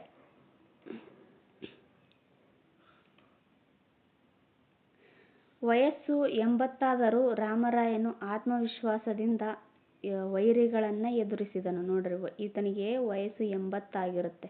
80 ಸಹ ದಿಟ್ಟತನದಿಂದ ಆ ವೈರಿಗಳ ವಿರುದ್ಧ ಹೋರಾಟ ಮಾಡ್ತಾನೆ. ಯುದ್ಧದ ಮೊದಲ ಹಂತದಲ್ಲಿ ವಿಜಯನಗರವೇ ಗೆದ್ದಿತು. ಆದರೆ ವೈರಿಗಳಿಂದ ಒಮ್ಮೆಗೆ ಆದ ತೋಪಿನ ಹೊಡೆತದಿಂದಾಗಿ ವಿಜಯನಗರ ಸೇನೆ ದಿಕ್ಕಾಪಾಲಾಯಿತು. ಈ ನಡುವೆ ರಾಮರಾಯನ ದಳಪತಿಗಳಿಬ್ಬರು ತಮ್ಮ ಕೈ ಕೆಳಗಿದ್ದ ಸೈನಿಕ ಪಡೆಯೊಂದಿಗೆ ಶತ್ರುಗಳ ಜೊತೆಗೂಡಿ ದ್ರೋಹಗೈದರು. ಈ ಥರ ಯಾರು ತಮ್ಮ ಸೈನಿಕರಾಗಿರ್ಬೋದು ಅಥವಾ ಆಪ್ತರಾಗಿರಬಹುದು, ಅವರು ಮೋಸ ಮಾಡ್ತಾರಲ್ಲ, ಆವಾಗ್ಲೇನೆ ಆ ರಾಜ್ಯ ಸಂಪೂರ್ಣವಾಗಿ ಕುಸಿದು ಬಿಡುತ್ತೆ. ಹಾಗೆ ಆಗಿದೆ ನೋಡ್ರಿ ಇಲ್ಲೂ ಸಹ. ಇವ್ರೇನ್ ಮಾಡ್ತಾರೆ, ಸೈನಿಕ ಪಡೆಗಳೊಂದಿಗೆ ಶತ್ರುಗಳ ಜೊತೆಗೂಡಿ ದ್ರೋಹ ಮಾಡಿಬಿಡ್ತಾರೆ. ರಾಮರಾಯನ ಕೊಲೆ ನಡೆಯಿತು. ಆಮೇಲೆ ವಿಜಯನಗರದ ಸೈನಿಕರು ರಣರಂಗದಿಂದ ಕಾಲಿಕ್ಕಿದರು. ಅಂದರೆ ಇವರು ಓಡ್ ಹೋದ್ರು. ವಿಜಯನಗರ ಸೈನಿಕರು ರಣರಂಗದಿಂದ ಓಡೋಗ್ಬಿಡ್ತಾರೆ. ಹೀಗೆ ರಾಮರಾಯನ ಕೊಲೆ ಆದಮೇಲೆ ವಿಜಯನಗರ ಸಾಮ್ರಾಜ್ಯ ಏನಾಗುತ್ತೆ, ಅವನತಿ ಆಗಿಬಿಡುತ್ತೆ. ರಾಮರಾಯನ ತಮ್ಮ ತಿರುಮಲನು ರಾಜಧಾನಿಗೆ ಧಾವಿಸಿ ಅಪಾರ ಸಂಪತ್ತನ್ನು ಆನೆಗಳ ಮೇಲೆ ಹೇರಿಕೊಂಡು ಆಂಧ್ರಪ್ರದೇಶದ ಪೇನುಗೊಂಡದತ್ತ ಧಾವಿಸಿದನು. ರಕ್ಷಕರಿಲ್ಲದ ರಾಜಧಾನಿ ಶತ್ರುಗಳ ವಶವಾಯಿತು. ಇದು ಇಂಪಾರ್ಟೆಂಟ್, ಈ ಒಂದು ಪಾಯಿಂಟ್. ರಕ್ಷಕರಿಲ್ಲದ ರಾಜಧಾನಿ ಶತ್ರುಗಳ ವಶವಾಯಿತು. ಸುಲ್ತಾನರ ಸೈನ್ಯವು ವಿಜಯನಗರದ ಸಂಪತ್ತನ್ನು ಕೊಳ್ಳೆ ಹೊಡೆಯಿತು. ಮುಂದೆ ಪೇನುಗೊಂಡ, ಚಂದ್ರಗಿರಿ, ಕೊನೆಗೆ ವೆಲ್ಲೂರು ಇವನ್ನು ರಾಜಧಾನಿ ಮಾಡಿಕೊಂಡು ಅರವಿಡು ವಂಶವು ಆಡಳಿತವನ್ನು ನಡೆಸುತ್ತೆ. ಎಲ್ಲಿಂದ ಅಂತಂದರೆ ಪೇನುಗೊಂಡ, ಚಂದ್ರಗಿರಿ, ಆಮೇಲೆ ಕೊನೆಗೆ ವೆಲ್ಲೂರನ್ನು ತಮ್ಮ ರಾಜಧಾನಿಯನ್ನಾಗಿ ಮಾಡಿಕೊಂಡು ಈ ಅರವಿಡು ವಂಶ ಆಳ್ವಿಕೆಯನ್ನು ಮಾಡುತ್ತೆ. ಎಷ್ಟರಲ್ಲಿ ಅಂತಂದರೆ 1664 ಇವರು ಆಳ್ವಿಕೆಯನ್ನು ಮಾಡ್ತಾರೆ, ಅರವಿಡು ವಂಶ. ಓಕೆ, ನೆಕ್ಸ್ಟ್ ಅರವಿಡು ವಂಶ ಬರುತ್ತೆ, ನೋಡೋಣ. ಈ ರಕ್ಕಸ ತಂಗಡಗಿ ಯುದ್ಧದ ಪರಿಣಾಮಗಳನ್ನು ನೋಡೋಣ. ಪರಿಣಾಮ ಏನಾಗಿದ್ದಾವೆ ಅಂದರೆ, ವಿಜಯನಗರ ಸಾಮ್ರಾಜ್ಯದ ಅವನತಿಯಿಂದಾದ ದಕ್ಷಿಣ ಭಾರತದಲ್ಲಿ ಅನೇಕ ಮಹತ್ವದ ರಾಜಕೀಯ ಬದಲಾವಣೆಗಳಾದವು. ಸಾಮ್ರಾಜ್ಯದ ಉತ್ತರ ಭಾಗವು ವಿಜಯಪುರ ಮತ್ತು ಗೋಲ್ಕೊಂಡ ರಾಜ್ಯಗಳ ವಶವಾದವು. ಕರ್ನಾಟಕದಲ್ಲಿ ಕೆಳದಿ, ಮೈಸೂರು, ಚಿತ್ರದುರ್ಗ ಮುಂತಾದ ಸಾಮಂತ ರಾಜರು ಸ್ವತಂತ್ರರಾದರು. ವಿಜಯನಗರ ಸಾಮ್ರಾಜ್ಯದ ಸಾಮಂತರಾಗಿರ್ತಾರೆ ಇವರ್ಯಾರು, ಕೆಳದಿ, ಆಮೇಲೆ ಮೈಸೂರು, ಆಮೇಲೆ ಚಿತ್ರದುರ್ಗದ ರಾಜರುಗಳು. ಇವರು ಸ್ವತಂತ್ರವಾಗಿ ಆಳ್ವಿಕೆಯನ್ನು ಮಾಡೋದಕ್ಕೆ ಸ್ಟಾರ್ಟ್ ಮಾಡ್ತಾರೆ. ಇವು ಸಹ ಕೇಳ್ತಾರೆ ನೋಡ್ರಿ, ವಿಜಯನಗರ ಸಾಮ್ರಾಜ್ಯದ ನಂತರ ಸ್ವತಂತ್ರವಾಗಿ ಆಳ್ವಿಕೆಯನ್ನು ಮಾಡಿರ್ತಕ್ಕಂಥ ಮನೆತನಗಳು ಯಾವುವು ಅಂತ ಕೇಳ್ತಾರೆ. ಇಲ್ಲ ವಿಜಯನಗರ ಸಾಮ್ರಾಜ್ಯದ ಸಾಮಂತರು ಯಾರಾಗಿದ್ರು ಅಂತ ಕೇಳ್ತಾರೆ. ಹಿಂದೆ ಎಕ್ಸಾಮಲ್ಲಿ ಸಾಕಷ್ಟು ಸರಿ ಕೇಳಿದ್ದಾರೆ ನೋಡಿ, ಆವಾಗ ಇದು ಇಂಪಾರ್ಟೆಂಟ್ ಆಗುತ್ತೆ. ಕೆಳದಿ, ಮೈಸೂರು, ಆಮೇಲೆ ಚಿತ್ರದುರ್ಗದ ರಾಜರು ಏನಾಗಿರ್ತಾರೆ, ವಿಜಯನಗರ ಸಾಮ್ರಾಜ್ಯದ ಸಾಮಂತರು ಆಗಿರ್ತಾರೆ ನೋಡಿ. ಪ್ರವಾಸಿಗರು ಕಂಡ ರಾಜಧಾನಿಯ ವೈಭವ ಹೇಗಿತ್ತು ಅಂತಂದರೆ, ವಿಜಯನಗರ ರಾಜಧಾನಿ ಹಂಪೆಗೆ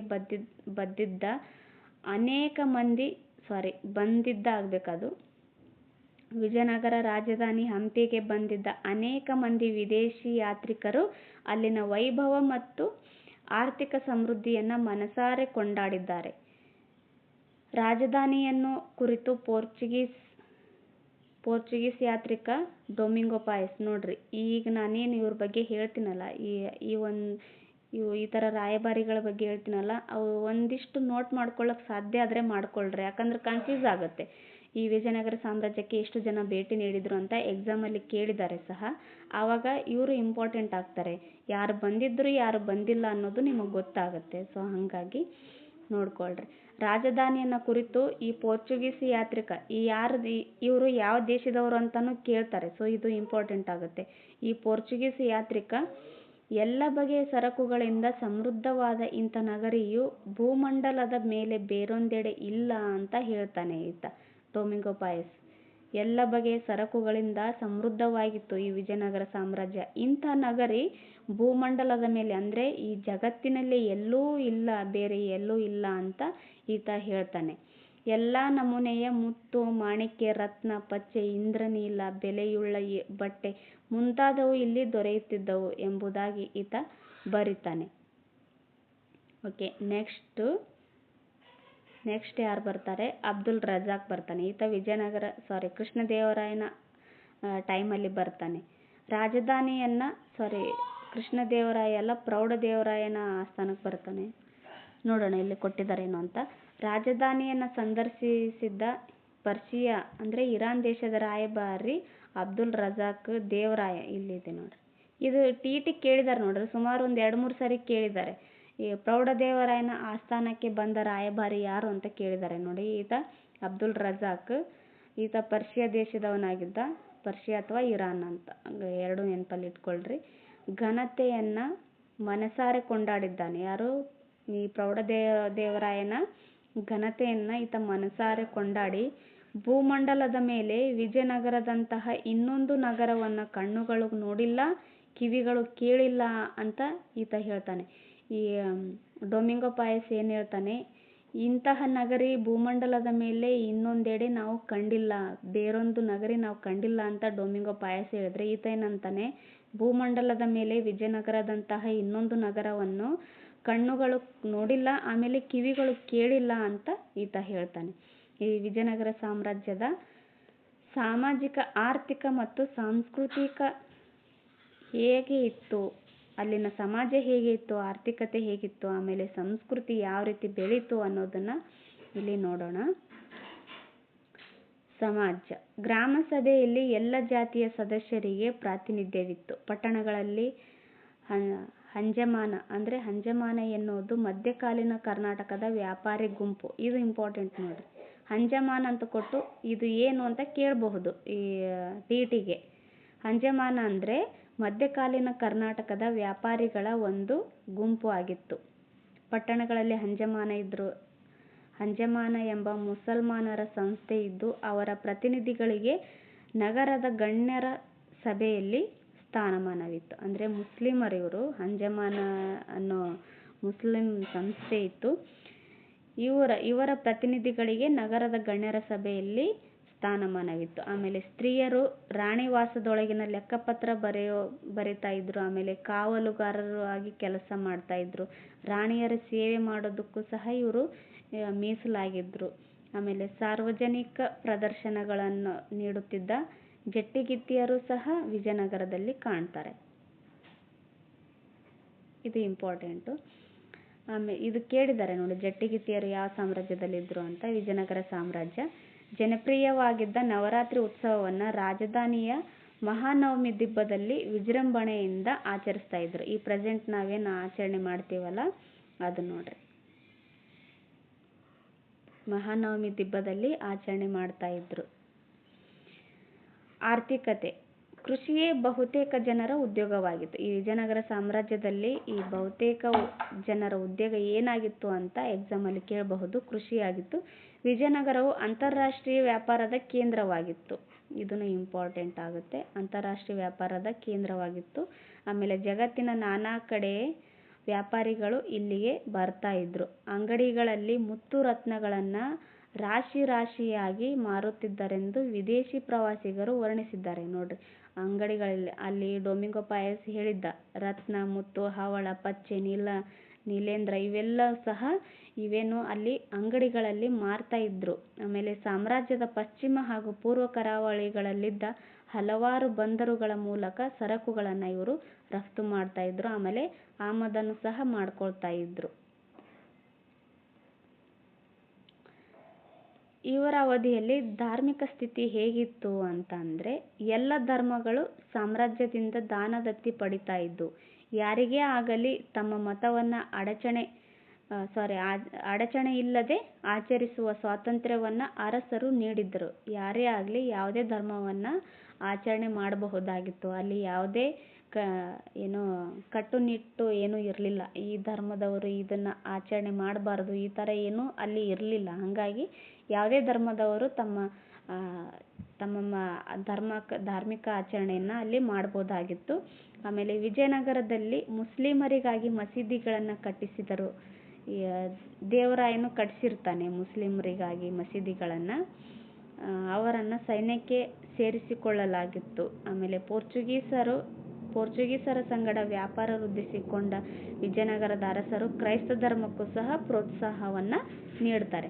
ಇವ್ರ ಕಾಲದಲ್ಲಿ ಸಾಹಿತ್ಯ ಹೇಗಿತ್ತು ಅಂತಂದರೆ, ವಿಜಯನಗರ ಕಾಲದಲ್ಲಿ ಸಂಸ್ಕೃತ, ಕನ್ನಡ ಮತ್ತು ತೆಲುಗು ಸಾಹಿತ್ಯ ಸಮೃದ್ಧವಾಗಿ ಬೆಳೀತವೆ. ಕನ್ನಡದ ಶ್ರೇಷ್ಠ ಕವಿಗಳಾದ ಕುಮಾರವ್ಯಾಸ, ಚಾಮರಸ ಮತ್ತು ರತ್ನಾಕರ ವರ್ಣಿ ಇದೇ ಕಾಲದಲ್ಲಿ ಇರ್ತಾರೆ. ವಿಜಯನಗರ ಕಾಲವು ತೆಲುಗು ಸಾಹಿತ್ಯದ ಸುವರ್ಣಯುಗವಾಗಿತ್ತು. ಇದು ಇಂಪಾರ್ಟೆಂಟ್. ವಿಜಯನಗರವು ಯಾವ ಒಂದು ಸಾಹಿತ್ಯದ ಸುವರ್ಣಯುಗವಾಗಿತ್ತು ಅಂತ ಕೇಳಿದಾಗ ವಿಜಯನಗರವು ತೆಲುಗು ಸಾಹಿತ್ಯದ ಸುವರ್ಣಯುಗವಾಗಿತ್ತು ನೋಡ್ರಿ. ಓಕೆ, ನೆಕ್ಸ್ಟು ಕುಮಾರವ್ಯಾಸನಿಗೆ ನಾರಣಪ್ಪ ಅಂತಲೂ ಕರೀತಾರೆ. ಕುಮಾರವ್ಯಾಸ ರಸಾವೇಶದಿಂದ ಕೂಡಿದ ಕವಿಯಾಗಿದ್ದಾರೆ. ಇವರಿಗೆ ಕರ್ನಾಟ ಭಾರತ ಕಥಾಮಂಜರಿ ಈತನ ಕೃತಿಯಾಗಿದೆ ನೋಡ್ರಿ. ಕುಮಾರವ್ಯಾಸನ ಕೃತಿ ಯಾವುದು ಅಂತ ಹಿಂದೆ ಎಕ್ಸಾಮಲ್ಲಿ ಕೇಳಿದ್ದಾರೆ. ಸೊ TETಗೂ ಇಂಪಾರ್ಟೆಂಟ್ ಆಗುತ್ತೆ. ವಿಜಯನಗರ ಸಾಮ್ರಾಜ್ಯದಿಂದ ಸುಮಾರು ಕ್ವಶನ್ಸ್ ಬರ್ತವೆ TETಗೆ. ಸೊ ಇಂಪಾರ್ಟೆಂಟ್ ಆಗುತ್ತೆ ನೋಡ್ರಿ. ಕರ್ನಾಟ ಭಾರತ ಕಥಾಮಂಜರಿಯನ್ನು ಕುಮಾರವ್ಯಾಸ ಬರಿತಾನೆ. ಚಾಮರಸನು ಪ್ರಭುಲಿಂಗ ಲೀಲೆ ಅಂತ ಬರೀತಾರೆ. ಪ್ರಭುಲಿಂಗ ಲೀಲೆ ಅಲ್ಲಮ ಪ್ರಭುವಿನ ಚರಿತ್ರೆಯಾಗಿದೆ. ಇದು ಪ್ರಭುಲಿಂಗ ಲೀಲೆ ಅಲ್ಲಮ ಪ್ರಭುವಿನ ಚರಿತ್ರೆಯಾಗಿದ್ದು ಇದನ್ನು ಚಾಮರಸರು ಬರೀತಾರೆ. ಇದೊಂದು ಮಹತ್ವದ ಗ್ರಂಥ. ರತ್ನಾಕರ ವರ್ಣಿಯ ಭರತೇಶ ವೈಭವ. ರತ್ನಾಕರ ವರ್ಣಿ ಯಾವ ಒಂದು ಕೃತಿ ಬರೀತಾರೆ ಅಂತಂದರೆ ಭರತೇಶ ವೈಭವವನ್ನು ಬರೀತಾರೆ. ಇದು ಮನಮೋಹಕ ಶೈಲಿಯ ಕೃತಿಯಾಗಿದೆ ನೋಡ್ರಿ. ಇದು ಇಂಪಾರ್ಟೆಂಟ್. ಇದು ತುಂಬಾ ಇಂಪಾರ್ಟೆಂಟ್ ನೋಡ್ರಿ. ಇದು ಯೆಲ್ಲೋ ಕಲರಲ್ಲಿ ಏನು ಕೊಟ್ಟಿದ್ದಾರಲ್ಲ ಇದೆಲ್ಲನೂ ಸಹ ಇಂಪಾರ್ಟೆಂಟ್ ಆಗಿದೆ ನೋಡ್ರಿ. ಸಂಗೀತ. ವಿಜಯನಗರದ ಅರಸರು ನೃತ್ಯಕಲೆ, ಚಿತ್ರಕಲೆ ಹಾಗೂ ಸಂಗೀತವನ್ನು ವಿಶೇಷವಾಗಿ ಪ್ರೋತ್ಸಾಹಿಸಿದರು. ಆ ಕಾಲದಿಂದ ಕರ್ನಾಟಕ ಸಂಗೀತ ಎಂಬ ಹೆಸರು ಪ್ರಚಲಿತವಾಯಿತು ನೋಡಿ. ವಿಜಯನಗರ ಕಾಲದಿಂದನೇ ಕರ್ನಾಟಕ ಸಂಗೀತ ಪ್ರಚಲಿತವಾಗಿದೆ ನೋಡ್ರಿ. ಇದು ತುಂಬಾ ಇಂಪಾರ್ಟೆಂಟು. ಸಂತರು ಸಂಗೀತವನ್ನು ಬಳಸಿ ಭಕ್ತಿ ಮಾರ್ಗವನ್ನು ಬೋಧಿಸಿದರು. ಈ ಮಾರ್ಗವನ್ನು ದಾಸಪಂಥ ಅಂತ ಕರೀತಾರೆ. ಸಂತರು ಸಂಗೀತವನ್ನು ಬಳಸಿ ಭಕ್ತಿ ಮಾರ್ಗವನ್ನು ಬೋಧಿಸ್ತಾರಲ್ಲ ಅದಕ್ಕೆ ದಾಸಪಂಥ ಅಂತ ಕರೀತಾರೆ. ಇದು ಇಂಪಾರ್ಟೆಂಟ್. ಈ TETನಲ್ಲಿ ಕೊಡಬಹುದು ದಾಸಪಂಥ ಅಂದರೆ ಏನು ಅಂತ. ಆವಾಗ ಇದನ್ನು ನೆನಪಲ್ಲಿ ಇಟ್ಕೊಳ್ರಿ. ದಾಸರಲ್ಲಿ ಪುರಂದರದಾಸರು ಮತ್ತು ಕನಕದಾಸರು ಪ್ರಮುಖರಾಗಿದ್ದಾರೆ. ಈ ಪುರಂದರದಾಸರು ಆಮೇಲೆ ಕನಕದಾಸರನ್ನ ದಾಸ ಸಾಹಿತ್ಯದ ಅಶ್ವಿನಿ ದೇವತೆಗಳು ಅಂತ ಕರೀತಾರೆ ನೋಡ್ರಿ. ಇದನ್ನ ನೋಟ್ ಮಾಡ್ಕೊಳ್ರಿ. ಓಕೆ, ಲಕ್ಷಾಂತರ ಕೀರ್ತನೆಗಳನ್ನು ರಚಿಸಿದ ಪುರಂದರದಾಸರು ಕರ್ನಾಟಕ ಸಂಗೀತದ ಪಿತಾಮಹರಾಗಿದ್ದಾರೆ ನೋಡ್ರಿ. ಇದು ಇಂಪಾರ್ಟೆಂಟ್ ಆಗಿದೆ. ಕರ್ನಾಟಕ ಸಂಗೀತದ ಪಿತಾಮಹ ಯಾರು ಅಂತ ಈ ಹಿಂದೆ ನಡೆದಿರ್ತಕ್ಕಂಥ ಹಲವಾರು ಎಕ್ಸಾಮ್ಗಳಲ್ಲಿ ಕ್ವಶನ್ಸ್ ರೈಸ್ ಆಗಿದೆ ನೋಡ್ರಿ. ಇದು ಪುರಂದರದಾಸರು. ಕನಕದಾಸರು ಜನಸಾಮಾನ್ಯರಿಂದ ಮೂಡಿಬಂದ ಕವಿಯಾಗಿದ್ದಾರೆ. ಮೋಹನ ತರಂಗಿಣಿ, ಆಮೇಲೆ ರಾಮದಾನ ಚರಿತ್ರೆ, ನಳಚರಿತ್ರೆ ಮತ್ತು ಹರಿಭಕ್ತಿ ಸಾರ ಇವರ ಪ್ರಮುಖ ಕೃತಿಗಳಾಗಿದ್ದಾರೆ. ಈ ಕನಕದಾಸರ ಕೃತಿಗಳು ಯಾವ್ಯಾವು ಅಂತ ಕೇಳಿದ್ದಾರೆ. ಈ 4 ಆಪ್ಷನ್ಸ್ ಕೊಟ್ಟು ಅದರಲ್ಲಿ ಬೇರೆ ಒಂದು ಕೊಟ್ಟು ಕೇಳಿದ್ದಾರೆ ಈ ಥರ ಕ್ವಶನ್ಸು. ಸೊ ಹಂಗಾಗಿ ಇಂಪಾರ್ಟೆಂಟ್ ಆಗುತ್ತೆ ನೋಡ್ರಿ. ಕನಕದಾಸರ ಕೃತಿಗಳು ಯಾವ್ಯಾವು ಅಂತ ಬಂದಾಗ ಮೋಹನ ತರಂಗಿಣಿ, ರಾಮಧಾನ್ಯ ಚರಿತ್ರೆ, ನಳಚರಿತ್ರೆ ಮತ್ತು ಹರಿಭಕ್ತಿ ಸಾರ ಇವುಗಳಾಗಿದ್ದಾವೆ. ಓಕೆ, ನೆಕ್ಸ್ಟ್ ವಿಜಯನಗರ ಸಾಮ್ರಾಜ್ಯದ ಶಿಲ್ಪಕಲೆಯನ್ನು ನೋಡೋಣ. ವಿಜಯನಗರದ ಕಾಲದಲ್ಲಿ ಕಟ್ಟಡ ರಚನೆಗಳನ್ನು ಕಣಶಿಲೆಗಳಿಂದ ಮಾಡಲಾಯಿತು. ಕಣಶಿಲೆ ಅಂತಂದರೆ ಗ್ರಾನೈಟಿಂದ ನಿರ್ಮಾಣ ಮಾಡ್ತಾರೆ ಇವ್ರ ಕಾಲದಲ್ಲಿ. ದಕ್ಷಿಣ ಭಾರತದ ಹಿಂದಿನ ಎಲ್ಲ ದೇವಾಲಯಗಳಿಗೆ ಎತ್ತರ ರಾಯಗೋಪುರ, ಸುಂದರ ಕಲ್ಯಾಣ ಮಂಟಪಗಳನ್ನು ಒದಗಿಸಲಾಯಿತು. ಹೀಗೆ ನೂರಾರು ಕಡೆ ಇಂಥ ರಚನೆಗಳು ಸಾವಿರಾರು ಕೈಗಳಿಗೆ ದುಡಿಮೆಯನ್ನು ನೀಡಿದವು. ಇವರು ಸುಮಾರು ದೇವಸ್ಥಾನಗಳನ್ನು ಕಟ್ತಾರೆ. ಇದರಿಂದ ಅಲ್ಲಿರ್ತಕ್ಕಂಥ ಜನರಿಗೆ ಈ ದುಡಿಮೆಯನ್ನು ಒದಗಿಸ್ತಾರೆ ಇವರು. ಹಂಪಿಯನ್ನು ನೋಡೋಣ. ಇವರ ರಾಜಧಾನಿ ಏನಾಗಿತ್ತು? ಹಂಪಿ. ಇದು ತುಂಗಭದ್ರಾ ನದಿಯ ದಕ್ಷಿಣ ದಂಡೆ ಮೇಲೆ ಸ್ಥಾಪನೆ ಆಗಿತ್ತು ನೋಡ್ರಿ. ಹಜಾರ ರಾಮಸ್ವಾಮಿ, ವಿಜಯ ವಿಠಲ ಸ್ವಾಮಿ, ಕೃಷ್ಣಸ್ವಾಮಿ, ಅಚ್ಯುತರಾಯ ಮುಂತಾದ ಸುಂದರ ದೇವಾಲಯಗಳು ಈ ಹಂಪಿಯಲ್ಲಿ ನಿರ್ಮಾಣವಾಗಿದ್ದಾವೆ. ವಿಠಲಸ್ವಾಮಿ ದೇವಾಲಯದ ಕಿರು ಸ್ತಂಭಗಳನ್ನು ತಟ್ಟಿದರೆ ಸಪ್ತಸ್ವರಗಳು ಹರಡ್ತವೆ. ಇದು ಇಂಪಾರ್ಟೆಂಟ್ ಆಗಿದೆ ನೋಡ್ರಿ. ವಿಠಲಸ್ವಾಮಿ ದೇವಾಲಯದ ಕಿರು ಸ್ತಂಭಗಳನ್ನು ತಟ್ಟಿದರೆ 7 ಸ್ವರಗಳು ಅಲ್ಲಿ ಹೊರಡ್ತವೆ. ಓಕೆ, ನೆಕ್ಸ್ಟ್ ನೋಡೋಣ. ಇಲ್ಲಿದೆ ನೋಡ್ರಿ ಹಜಾರ ರಾಮಸ್ವಾಮಿ ದೇವಾಲಯ. ಇದು ಹಂಪಿಯಲ್ಲಿದೆ.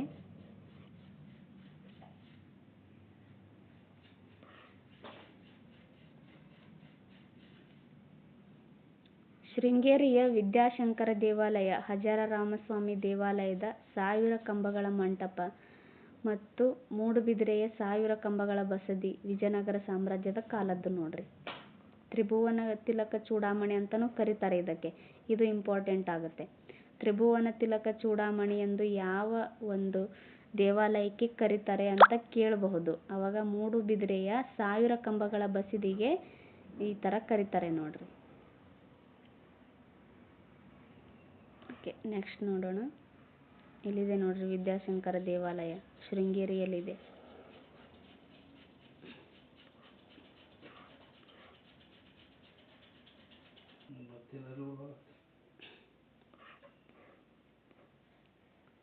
ನೆಕ್ಸ್ಟು ಏಕಶಿಲಾ ವಿಗ್ರಹಗಳಂತ ಬರುತ್ತೆ, ನೋಡೋಣ. ಇದೇ ಕಾಲದಲ್ಲಿ ಭಾರಿ ಗಾತ್ರದ ಏಕಶಿಲಾ ವಿಗ್ರಹಗಳು ಕೆತ್ತುವ ಶೈಲಿ ರೂಢಿಗೆ ಬಂತು. ವಿಜಯನಗರ ಕಾಲದಿಂದನೇ ಏಕಶಿಲಾ ವಿಗ್ರಹಗಳು ಕೆತ್ತುವ ರೂಢಿಗೆ ಬಂತು ನೋಡ್ರಿ. ಇದು ಇಂಪಾರ್ಟೆಂಟ್ ಆಗುತ್ತೆ ಈ ಒಂದು ಪಾಯಿಂಟು.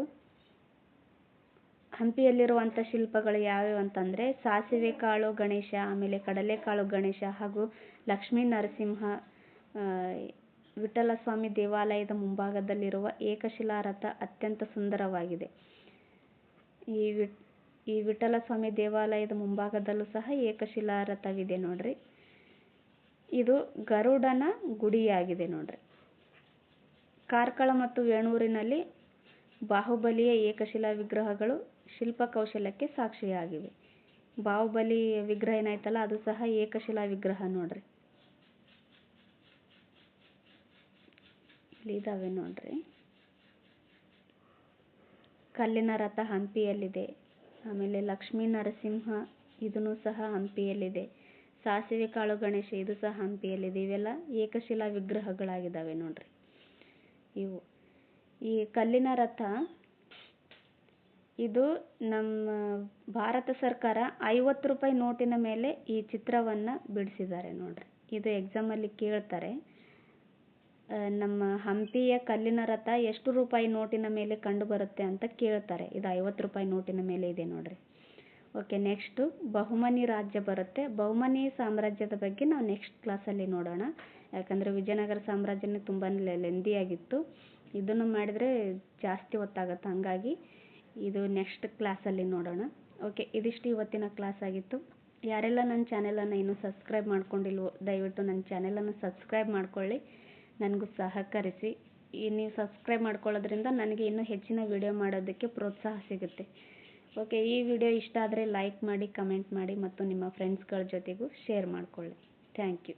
ಸಿಗೋಣ ನೆಕ್ಸ್ಟ್ ಕ್ಲಾಸಲ್ಲಿ.